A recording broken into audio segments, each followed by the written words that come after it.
प्रिय छात्रों, पिछले वीडियो में आप लोगों को गॉस की प्रमेय सिद्ध करवाई थी। अब इसके कुछ अनुप्रयोग हैं, वो बड़े इंपॉर्टेंट हैं, क्योंकि कभी बोर्ड में या तो गॉस प्रमेय का स्टेटमेंट और उसके साथ साथ उसका एक अनुप्रयोग अथवा गॉस की प्रमेय सिद्ध करने को आती है। तो इसमें सबसे पहले जैसे अनंत लंबाई का कोई चालक तार है, उस तार के कारण वैद्युत क्षेत्र की तीव्रता,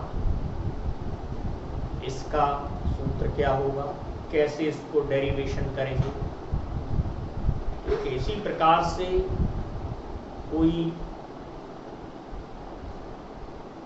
आवेशित प्लेट है, चादर है, उसके कारण वैद्युत क्षेत्र की तीव्रता, अथवा कोई गोलीय कोश,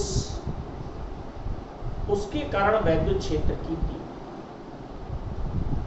ये मुख्य एप्लीकेशंस हैं, जिसमें फर्स्ट एप्लीकेशंस ये हम आपको बता रहे हैं, यानी कि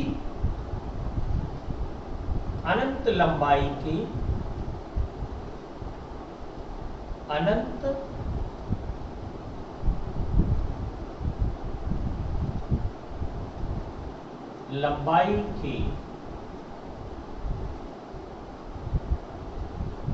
आवेशित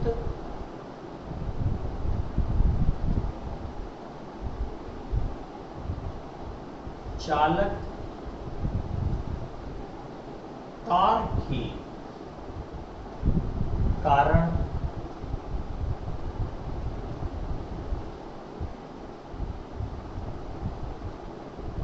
वैद्युत क्षेत्र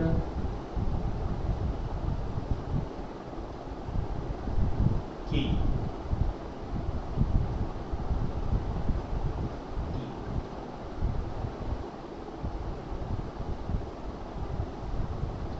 ठीक है ना, छोटा सा डेरिवेशन है, इसको देखते हैं। तो सबसे पहले एक अनंत लंबाई का सीधा है ना, एक चालक तार लेते हैं, ये अनंत लंबाई का सीधा चालक तार है, इसको आवेशित किया गया है, यानी इसको प्लस क्यू आवेश दिया गया है इस पूरे तार को, है ना, इस पूरे तार को आवेशित किया गया है।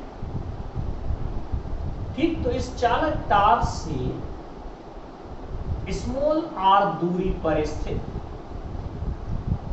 बिंदु P पर वैद्युत क्षेत्र की तीव्रता हमें ज्ञात करनी है। तो इसके लिए हम करेंगे क्या, चूंकि ये गॉस की प्रमेय के अनुप्रयोग है और गॉस की प्रमेय किसी बंद पृष्ठ के लिए है, तो इसके लिए हम तार की लंबाई की अनुदिश अर्थात उसकी दिशा में ही एक बेलनाकार गॉसियन पृष्ठ की कल्पना कर लेते हैं। ठीक है, यानी कि एक बेलनाकार गॉसियन पृष्ठ की कल्पना करेंगे इस प्रकार से। तो हम स्मॉल एल लंबाई के एक स्मॉल एल लंबाई का एक, देखिए ये बेलन बना लिया,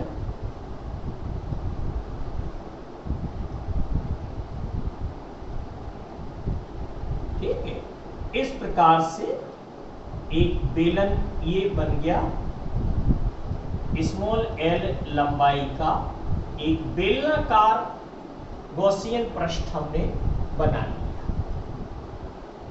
ठीक, और ये मान लिया कि ये जो बिंदु P है, इस बेलनाकार गॉसियन पृष्ठ के ये वक्रीय पृष्ठ पर स्थित है। ये इसके वक्रीय पृष्ठ माने जाते हैं, ये इसके समतल पृष्ठ है ना। तो इस पर जो होगा बिंदु P के आसपास, जैसे हमने गॉस की प्रमेय में किया था, है ना, एक छोटा सा इस पर एक लघु खंड ले लेंगे, इसका एक छोटा सा dA। तो इस लघु खंड से गुजरने वाला वैद्युत फ्लक्स क्या होगा, ये हम जो वैद्युत फ्लक्स की परिभाषा है ठीक वैसे ही लिख सकते हैं। कैसे, देखिए, अतः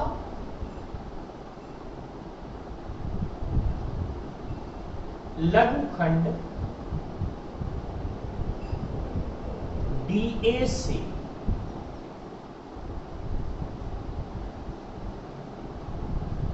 गुजरने वाला क्या, वैद्युत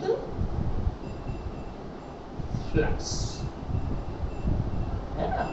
वैद्युत फ्लक्स इस छोटे से लघु खंड से है ना, तो हम d फाई लिखेंगे, d फाई बराबर vector E dot vector dA, है ना। यानी कि ये वैद्युत क्षेत्र की तीव्रता वेक्टर E और ये लघु खंड, लघु क्षेत्रफल लेंगे, सदिश क्षेत्रफल dA, इन दोनों की दिशा वेक्टर E और वेक्टर dA, इन दोनों की दिशा एक ही लेकर चलते हैं और थीटा बराबर यहां पर हम शून्य यानी कि जो गुजरने वाला फ्लक्स है मैक्सिमम लेके चलेंगे, ठीक है। तो ये हो जाएगा d फाई बराबर vector E dot vector dA। अब जैसा कि आपको बताया गया है ना, ये अदिश गुणन है, तो ये d फाई बराबर किसकी हो जाएगा, E into dA into cos theta. अब चूंकि हमने थीटा बराबर क्या लिया है, थीटा बराबर 0 लिया है, तो 0 रखेंगे तो कॉस 0 का मान हमें 1 प्राप्त होगा। तो गुजरने वाला फ्लक्स हो जाएगा d फाई बराबर A हो जाएगा E इंटू dA। तो इसका तात्पर्य ये है कि इस लघु खंड dA से गुजरने वाला फ्लक्स ये आ गया, है ना। इसलिए इस संपूर्ण बेलनाकार वक्री पृष्ठ से गुजरने वाला फ्लक्स, उसके लिए हम समाकलन कर देंगे, तो ये हो जाएगा, देखिए, संपूर्ण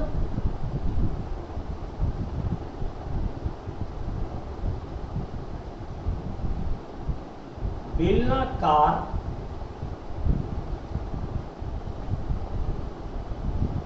वक्रीय पृष्ठ से गुजरने वाला वैद्युत फ्लक्स, है ना। तो d फाई के स्थान पर फाई ले लेंगे और ये हो जाएगा E और ये D, ठीक है, वक्री पृष्ठ से गुजरने वाला फ्लक्स। अब और अथवा चूंकि इसको ऐसे भी लिखा जा सकता है ADA बराबर A, है ना, और वक्री पृष्ठ का क्षेत्रफल ये होता है वक्री पृष्ठ का क्षेत्रफल, है ना। अब वक्री पृष्ठ का क्षेत्रफल ये याद रखेंगे, A बराबर आपको 2 पाई R L होता है। तो इसका तात्पर्य ये है कि ये बंद समाकलन dA बराबर A लिखेंगे और A जब लिख जाएगा तो A के स्थान पर 2 पाई RL कर देंगे। हम डायरेक्ट करते हैं यहां पर, इसको समीकरण 1 मान लेंगे। अतः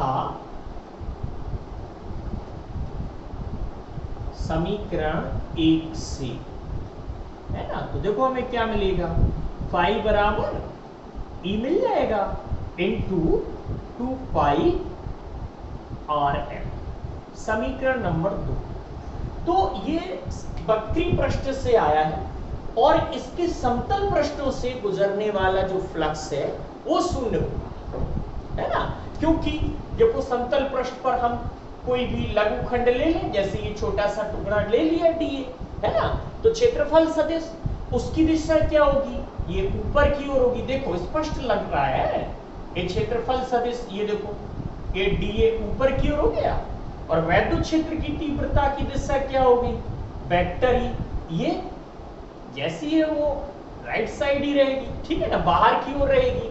तो ये जो हो जाएगा यहां से ये इसका कोण थीटा बराबर क्या प्राप्त हो रहा है, देखो 90, है ना।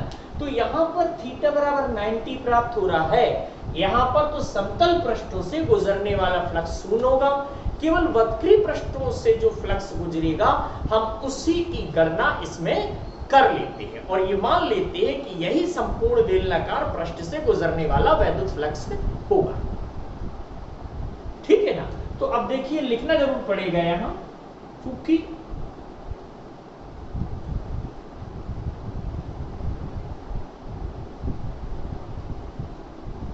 समतल पृष्ठों से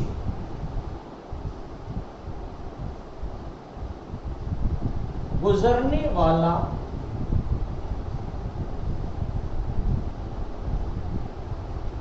वैद्युत फ्लक्स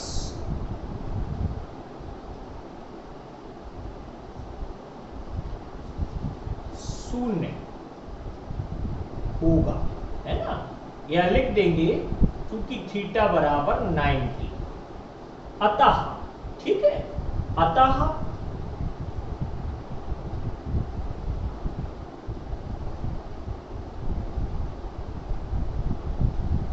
संपूर्ण बेलनाकार गॉसियन पृष्ठ से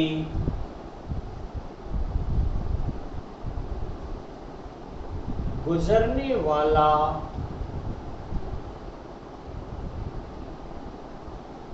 वैद्युत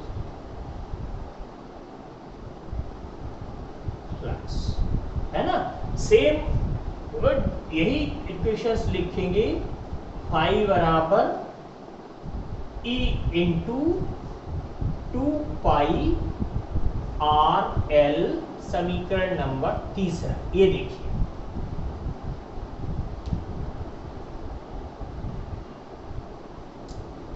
ठीक है ना।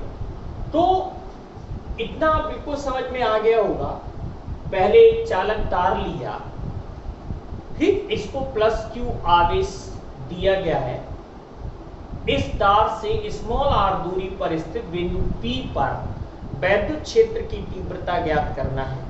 तो हमने ये एक बंद बेलनाकार गॉसियन पृष्ठ की कल्पना की, और इस पृष्ठ के जो वक्री पृष्ठ है इस पर एक छोटा सा लघु खंड लिया डीए, और इससे गुजरने वाले फ्लक्स की हमने इसमें गणना की।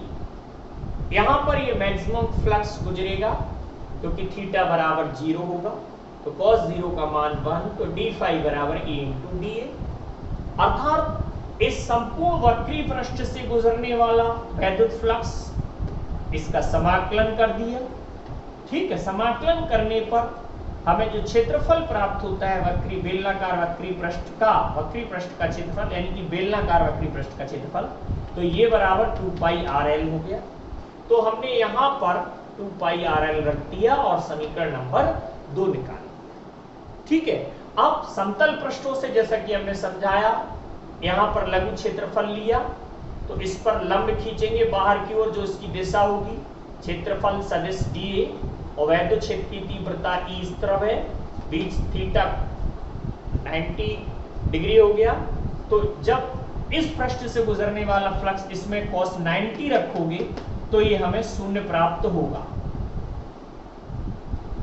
ठीक है। तो संपूर्ण बेलनाकार पृष्ठ से वक्री जो पृष्ठ है और समतल पृष्ठ, इन दोनों को, यानी कि संपूर्ण बेलनाकार गॉसियन पृष्ठ से गुजरने वाला वैद्युत फ्लक्स फाई बराबर आ गया E इंटू 2 पाई आर एल, ठीक है। अब हम यहां ऊपर से फिर से लिखते हैं, मिटा देते हैं इसको,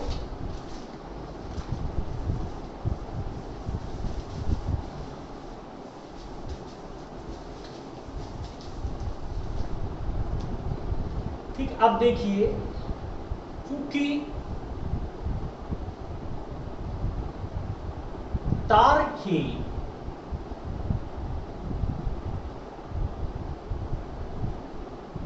एकांक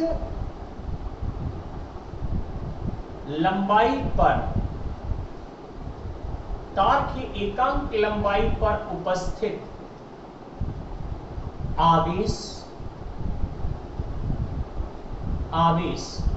है ना, ये देखिए इसको क्या कहेंगे, रेखीय आवेश घनत्व कहते हैं, रेखीय आवेश घनत्व।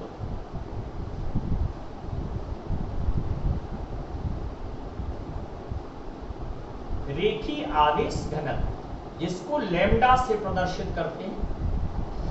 तार के एकांक लंबाई पर उपस्थित आवेश रेखीय आवेश घनत्व कहलाता है। ठीक है, अतः रेखीय आवेश घनत्व लैम्डा बराबर होता है Q अपॉन L, यानी L बराबर 1 तो लैम्डा बराबर Q, है ना। एकांक लंबाई पर उपस्थित आवेश रेखीय आवेश घनत्व कहलाता है। इसलिए Q बराबर क्या हो जाएगा, इसका मल्टीप्लाई कर देंगे, लैम्डा इंटू L हो जाएगा। ये समीकरण नंबर 3 आपको मिला था, ये 4 लिख देंगे। अब चूंकि ये गॉस की प्रमेय के अनुप्रयोग है, इसलिए आप गॉस थ्योरम लगा देंगे इसमें। कौन सी, देखिए गॉस के अनुसार, गॉस के अनुसार है ना, गॉस के अनुसार क्या हो जाएगा, चूंकि पृष्ठ से गुजरने वाला फ्लक्स क्या हो जाएगा, फाई बराबर Q अपॉन एप्सिलॉन 0, ये कल सिद्ध किया था, है ना। तो ये समीकरण 4 से वैल्यू यहां रख देंगे। समीकरण 4 से मान 5 में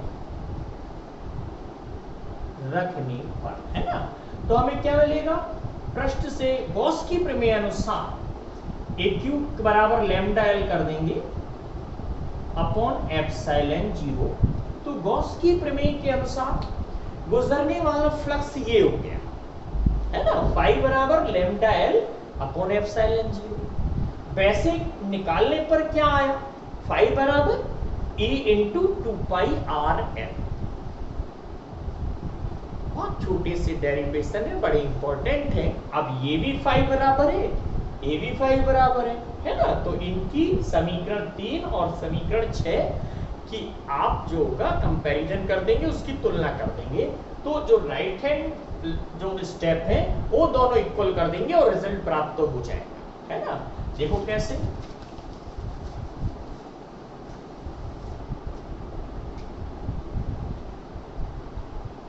समीकरण 3 एवं 6 की तुलना करने पर, है ना, देखो क्या हो जाएगा, E इंटू 2πrl, ये देखो राइट हैंड साइड ये लिख लिया, और यहां पर राइट हैंड साइड ये है लैम्डा L अपॉन एप्सिलॉन। ठीक, अब इसको नीचे मिटा देते हैं। ठीक है, तो अब क्या हो जाएगा, L से L कैंसिल होगा और यही रिजल्ट आ जाएगा, E बराबर, ठीक है, 1 अपॉन 2πr नीचे चला जाएगा, तो 2π एप्सिलॉन 0 हो गया, ये देखो। ठीक है, और ये लैम्डा है ना, और ये R भी नीचे जाएगा, यही आ गया।